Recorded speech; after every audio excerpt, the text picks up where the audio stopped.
two players that we got from the state of Massachusetts, and that would be Terrell Correa and Peter Incabiti. There were 10 1A players this year in the state of Massachusetts. All 10 of those players visited the University of Massachusetts, either on campus or at a junior day at Gillette Stadium. We think that's a great sign of things to come. We're getting some of the best players in Massachusetts to come, take a look at us. They're nibbling, better than they were a year ago, certainly better than they had been in the past. We got 2 to bite, 8 got away, and we would like to increase that number as we move forward into the 2014 class. So we're already working hard to try to land and keep the best players in the state of Massachusetts at home. Moving down through our list, the state where we got the most recruits from was New Jersey with 5. Shane Huber, Rich Queen, Jordan Page, Enoch Asani, and Sam Zeff. Florida was next with DJ Woods, EJ Burston, Shaq Harris, and Arthur Williams. The next state is Pennsylvania with Daquan Mack, Sharif Custis, and Elijah Wilkinson. Massachusetts was next with 2. And then we have several states with 1. Maryland with Jackson Porter, Connecticut with Todd Stafford, New York with Steve Casali, Rhode Island with Tyshawn Henderson, Arizona with Josh Bruns, and an international player from Germany, Fabian Haller. Also would like to note that Tyshawn Henderson is originally from Newark, New Jersey, and we recruited his New York roots, or his New Jersey roots, as much as we recruited his Rhode Island roots. Differences between last year's class and this year's class are really night and day. Last year we put our first class together in a little over 3 weeks. This year we spent approximately 53 to 54 weeks recruiting this class.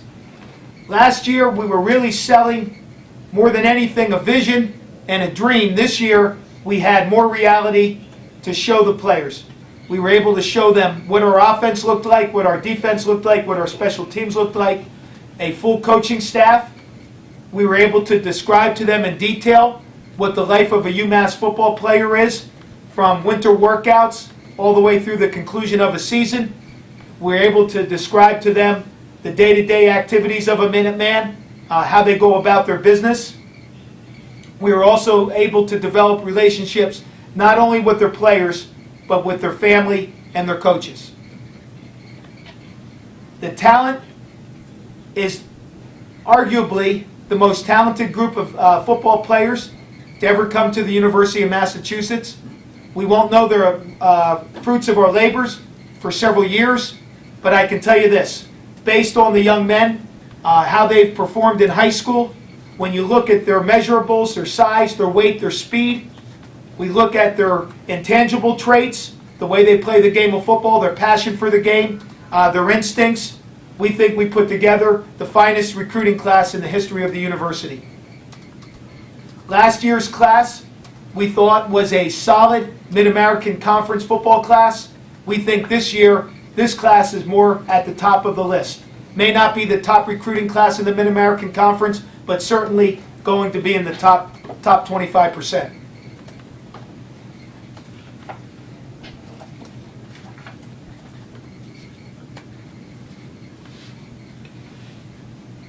Part of the success that we had in recruiting was the utilization of junior days, not only here on campus, but also at Gillette Stadium, and also our Minuteman football experience, which included summer camps, one-day camps, and a 7-on-7 camp and an overnight camp here in Amherst, and also spending time with a one-day camp over at Gillette Stadium. At that time, we were able to get some of the best mid-major football players in the Northeast United States to come and get a chance to work with us. We were able to not only assess their physical skills, but also were able to get an idea or a glimpse of what kind of young men they were, how they took coaching, how hard they worked. And we think those were very, very valuable for us in our recruiting process, and we'll continue to use those as we go forward into the future. This year's scholarship class includes 17 team captains, 17 all-league players, 6 all-state players, and 3 state champions. We also have assembled quite a group of walk-on football players, and we'll announce those young men as a group as we're allowed to. Many of them from the state of Massachusetts, many of them deserving financial aid, if not at the FBS level, certainly at the FCS level. And they have chosen to come to the University of Massachusetts as non-scholarship football players for a variety of reasons. And I would like to think the overwhelming reason is this: they want to be part of their state university football team. They believe that they are FBS football players, and they welcome the chance that we're going to give them to go on the field, compete for the University of Massachusetts, and perhaps one day in the future earn themselves a scholarship. Some of the difficulties that we encountered this year in recruiting, the most obvious or the most glaring, was the Faculty Senate and their decision to put out in the media and out in the general public a sense of indecision about the university's commitment to move to 1A football. Some of the after effects of that were dealt with very quickly and effectively by 2 people: our athletic director, John McCutcheon, who personally got on the phone with several of our recruits and was able to calm the storm, so to speak. Also, our chancellor was able to get on the phone and also came and spoke to the staff and reiterated his commitment and our commitment to move forward in 1A football. How that impacts us going into the future, I can't answer that for sure, but I know we'll continue to impress upon the young men that this university is committed to playing football at the highest level at 1A, and not only playing football at 1A, but competing for championships at the 1A level. We had a number of areas of concern in regards to depth, and I think this year's recruiting class certainly addresses some of those. The most obvious to anybody that followed UMass football was the offensive line. And we've gone out and have recruited 6 players that we think can help us immediately or in the near future on the offensive line. I have many times have mentioned that I don't particularly like going the junior college route unless there's a real particular need, and we felt that Josh Bruns from Glendale Community College certainly adds immediate depth for us as we go into spring practice. We're still right now at 9 scholarship football players for spring ball. It's not ideal. We hope to find a walk-on or 2 on campus and give us at least 2 deep for spring practice, and that will help us as we go about our day-to-day business for those 15 practices in the spring. Also, we also have added to our corners, especially Jackson Porter. We think that he'll be a great asset to us, and he fits what Coach Helmation and Coach Burris were looking for, getting themselves or getting us a nice, getting a tall corner. Also, adding Arthur Williams, who has the potential to play corner and safety for us as we go forward.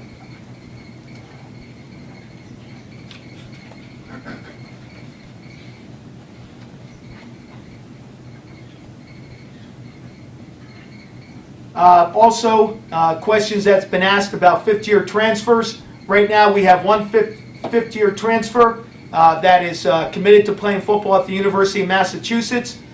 We cannot release his name at this time. We also have our targets set on 1 or 2.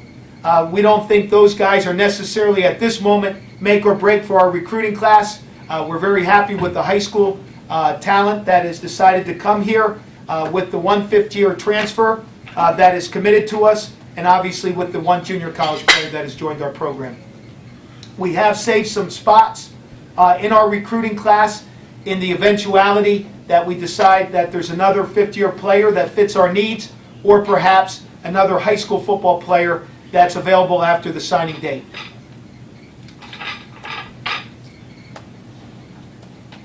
We think now, as we move closer to the construction of our football training facility, that's been a real plus in recruiting. The facility piece we think will be complete with Gillette Stadium and the football training facility. We think we'll have the finest football facilities in the Northeast, arguably, between those two pieces. And of course, the renovation of the press box on the football stadium will also make that a better place to view football for those who are in the press box, and aesthetically, from the outside looking in, it will be a much nicer looking stadium.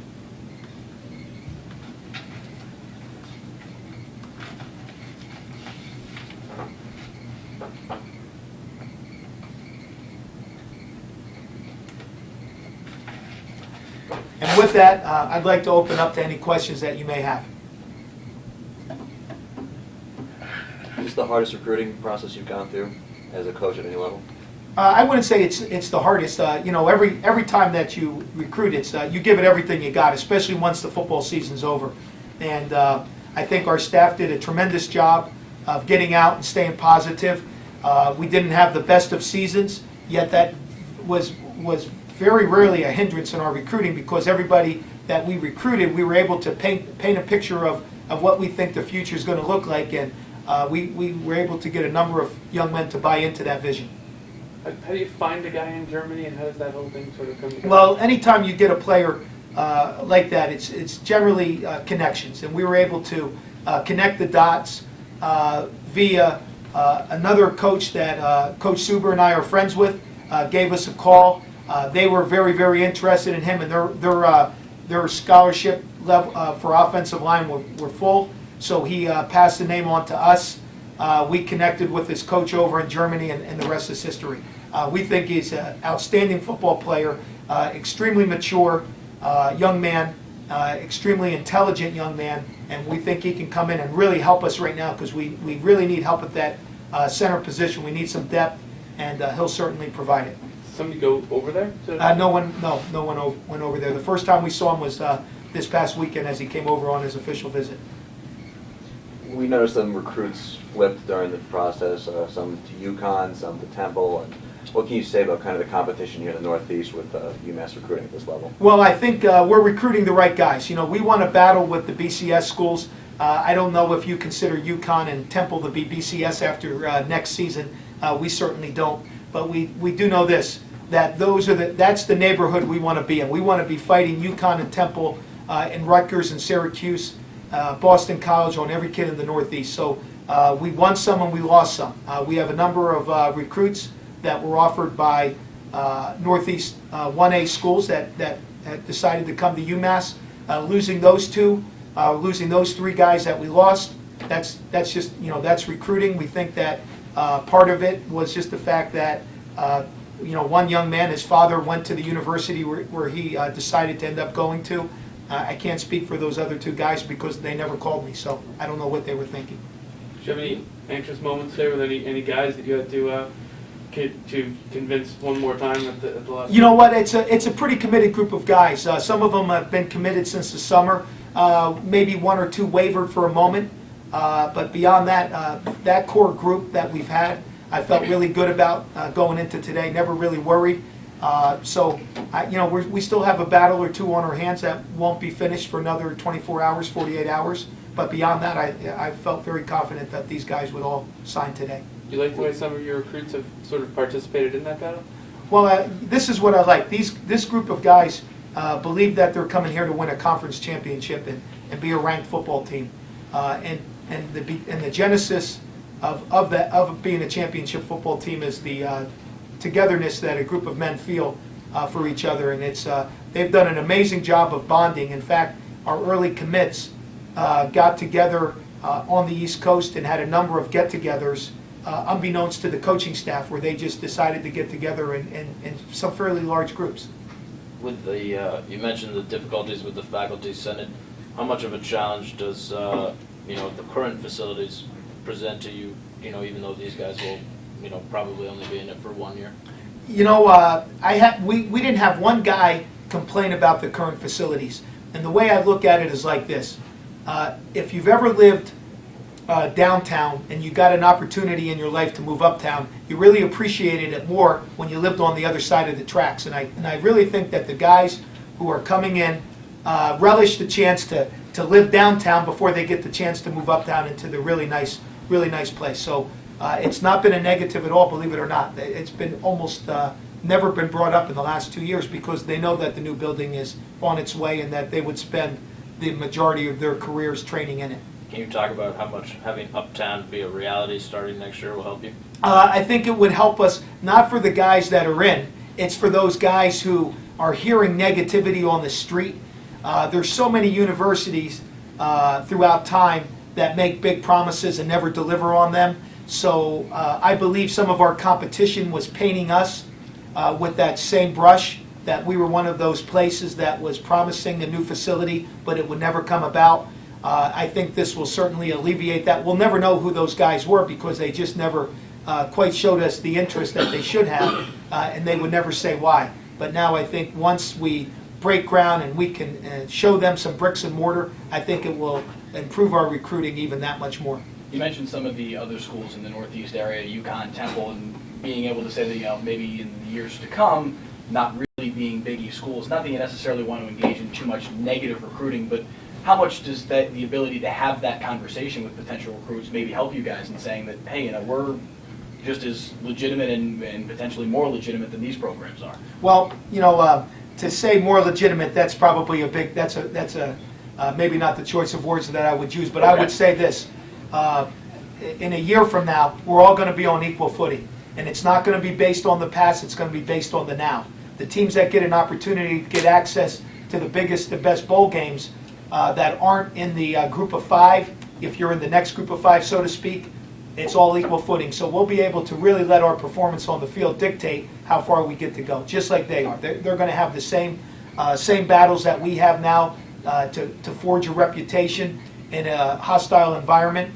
A lot of competition for probably just one slot in the big bowl game. So I feel our chances in the near future will be just as good as anybody else's. Being able to make that speech to recruits that you just made here, how helpful is that for you in your recruiting? Oh, well, it's no doubt, because a lot of our recruiting competition is now going to be on equal footing with us from a conference standpoint. Now, you mentioned pockets of where you get recruits, Massachusetts, New Jersey, Florida. In the MACs, a lot of Rust Belt schools. Mm-hmm. Does it concern you at all that you didn't get too many folks from out in the Indiana, Michigan, Ohio region, or is that something for future years? It doesn't concern me at all. We made very, very little effort out beyond Western Pennsylvania. In fact, we really think our strength is really not going much further west than Harrisburg, Pennsylvania. When we get out to Harrisburg and Scranton area, Lehigh Valley, Philadelphia, that's about as far west as we need to go. Our reputation is very strong. It's an easy ride for recruits and their families to come and visit University of Massachusetts. Once you start getting out there into the Rust Belt, there's so many other options that are much easier for them to get to, and we seem to not be such a popular choice for those people. But I think up and down the East Coast, our name is really good. And we're going to continue to enhance our brand as we go forward. We're really going to keep, you only have so much manpower, so many days. We're going to build our brand in our footprint, like I've said many, many times, up and down the East Coast. You mentioned the difference between having 3 weeks as opposed to 54. Can you highlight some specific things that allowed you to do that you couldn't do, for the last class? Well, I think the biggest thing is a lot of the recruits, we were only able to maybe see their families one time. Some of our recruits this year, coaches were in their homes 4, 5, 6 times. What a difference that makes when you're able to go into someone's home, drink a cup of coffee, sit down and really talk about a young man's future and how your school can help him. You can really dig deep into the academic end of things, the social end of things, and obviously the athletic end of things, where maybe if you have one home visit, they generally last about an hour. You're just scratching the surface on all those with the young man's family. You mentioned that you filled a major area of need on the offensive line. Flipping around, not a lot on the defensive line. Is it just a matter of you can't do everything all at once, or are there some shortfalls? Well, here's the reality of it. we set a pretty high bar for what we looked at on the defensive line, and there were only a few guys that had a gettability that were above that line. We got some and we lost some, and that's just the way it works.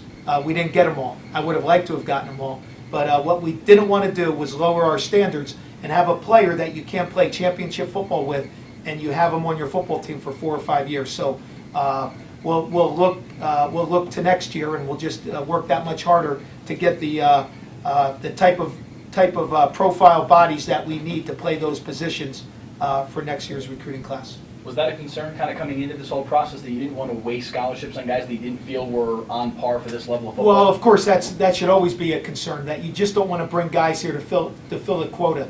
You want to make sure that you bring players in that can compete for you on the field and in the classroom.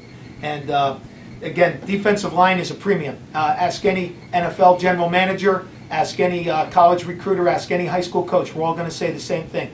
It's hard to find defensive linemen, but so many times you'll see teams bend their standards, and then they get a guy that they're just not happy with. Then you kick them over to the offensive line, and the offensive line coach isn't happy with them. We just decided, here are the guys we want. And that's the pool we went after. And again, we got some of them. We just didn't get them all. As you've been recruiting these guys for so long, even today, I know it's a little while till most of them actually get here, but can you see impacts of certain guys already, or certain guys that you might want to, sit out the year? Well, we don't ever look at any of these guys coming in as red shirts. And this is what I tell them in the home visit. And I was fortunate enough to be, I believe, in everybody's home except Fabian over in Germany. There was no home visit. And I also did not make it out to see Josh Bruns out in Arizona, but his father did come over here on the official visit. And I tell every guy the same thing. I want you to prepare physically and mentally like you're going to start against Wisconsin. So that's the kind of effort. Redshirting is not an option. I'll decide on a red shirt, down the road in consultation with the coordinator, the position coach, and the young man himself. But I see every one of those defensive linemen that we brought in, I see them all getting on the field. If you remember early last year when we had the enough depth, and not everyone was quite talented enough, but I believe we played 10 or 11 defensive linemen the first couple of weeks until those numbers kind of dwindled down through injury. But I would see us liking to start off the season with that same kind of depth. Having said that, I mean, you've talked about in the past how you want to move toward a place where you can give these guys an extra year to get comfortable. How close are you to there? We're probably another year away from really being able to recruit guys and saying we've got enough talent accumulated and enough depth accumulated that we can have you sit for a year and then use you. I mean, every guy we're recruiting right now, we see the potential of them playing this fall coming up. Every guy we've offered, I could say every single one of them has a legitimate chance of being on the field. How does Stafford fit into what you're doing long term? Well, we think he is an absolute phenomenal prospect for us.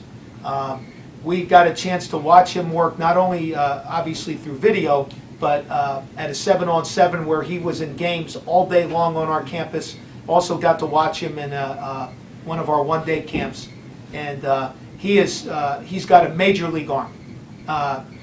He's 6'6.5", 258 pounds. I don't think he has 10% body fat. I mean, this guy looks like an NFL quarterback walking into the room. Carries himself with great confidence. He's coming in with the idea that he's going to compete for a job, and I'm certainly not going to dissuade him from that. Coached at several MAC schools. How does this class rank up with the ones that you've been a part of? I would say this is really, really close to being at the top. Right now, if we don't have that, maybe we don't have that speed running back right now in this group that we would like to have. I'm sure we would have liked to have had one more defensive lineman we had our sights on. But beyond that, I think that this is a well-balanced class. I think we addressed most, if not all, of our needs, and the talent on it is all just virtually every recruit. You can make a point that is certainly from that they're all high-end mid-major players to lower-end BCS players. Every single guy that we've signed. Go ahead. Now, speed running back, I understand there's probably still a few scholarships available. Is that one of the things you're looking for now? In the Yeah, we would like to have one more speed running back in our group, yes. Yep. When you, I guess you've been in the MAC enough times to know, when you leave a couple of spots open, is that just part of the deal? You kind of hope that when the dust settles, there's some guys that were hoping for something better and it didn't work out, and now it just sort of falls into your lap a little bit. Is that just part of the deal when you're at this level? You know, when I was at other schools in the Mid-American Conference, you would save one or two back for what you would call late qualifiers.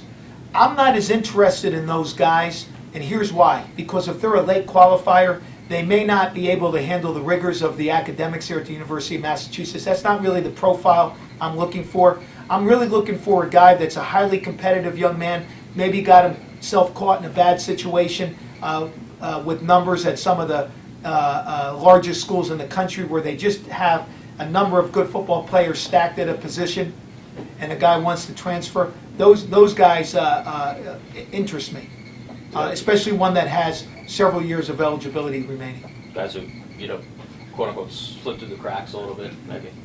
There's always a guy like that, but if we're able to locate that guy, probably 10 other schools will also. The late qualifiers, a lot of times there's not quite as much interest in them because a lot of times you just don't want to assume the academic risk that comes along with them, and really nor do I. what role does Twitter play in this whole thing? Well, everybody uses it in a different way, but I think we have a number of coaches on our staff that utilize social media, some more than others, but every one of them do utilize it. I know with Twitter, the ability to direct message is a great way to communicate with young men, especially since we're not, at this point in time, we're not allowed to text message. So some of the guys do use that as a method of communicating with guys. But each guy has his own way of doing his business. But Twitter's been a good thing for UMass right now. You had some creative hashtags today. Did you come up with all of those yourself? Was that a staff collaboration, or? Well, it was some of them. Most of them I came up with myself, but I had some guys, some pretty good suggestions along the way. Yeah. On the spot, or were you thinking of this as you fell asleep? No, most of them were on the spot. We made a list, and then the ones that we made up yesterday didn't seem so good today. Anything else? Bob, did you have one more? No. Yeah. No, you did. Okay. All right, thanks everybody. Good, thank you for coming out, guys. Make sure you get yourself some lunch. Mike, do you need some time with Charlie? Maybe for a moment. I've got a decent amount though. And then Josh will get. Yeah, we'll have a couple different